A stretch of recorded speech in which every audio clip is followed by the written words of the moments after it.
I didn't know if I wanted to tell a story.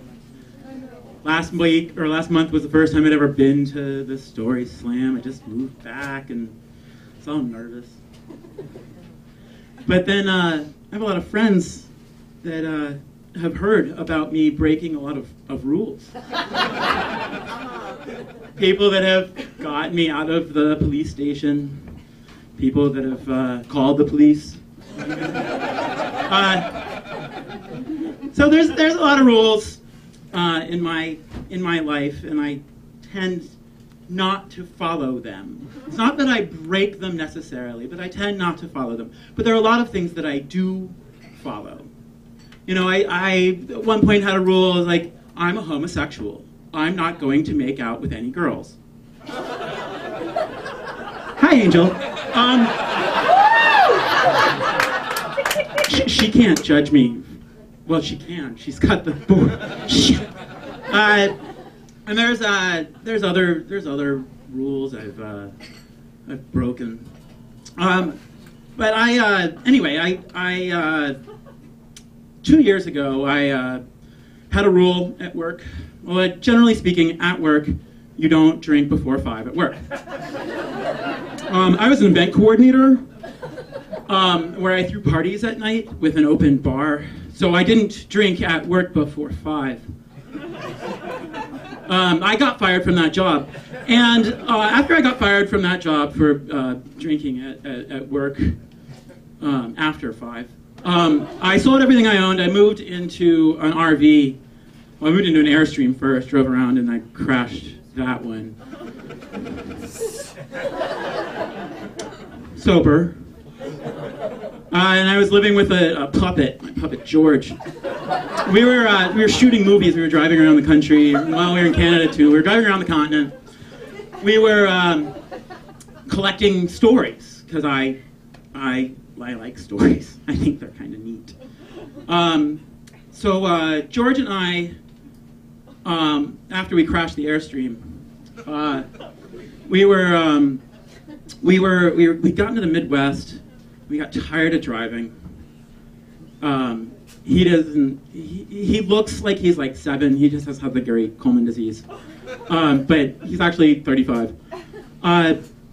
So we got tired of driving, and we parked the RV in Kansas City, Missouri, and we got on the train.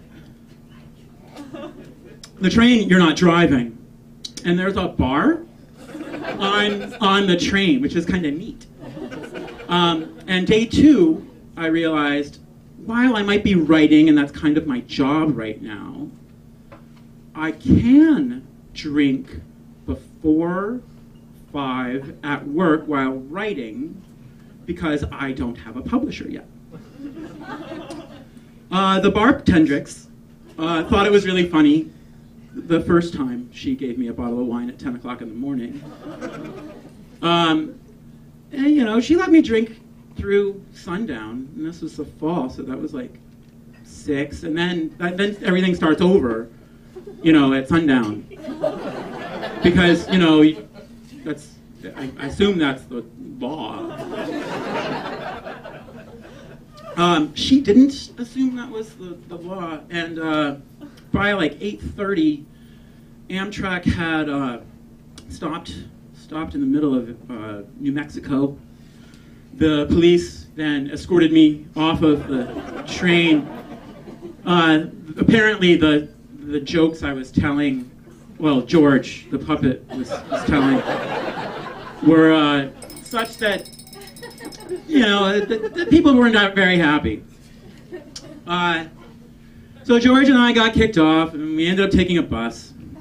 We got back to LA somehow. Oh, it was very messy. And I went and hung out in LA for a while, and then I was going to take the train to San Francisco. And so I went to check my bag, and the nice lady at Amtrak said, "Oh, hello, Mr. Busser." Oh, she looked at her screen. I need to, can you just stand there for a minute?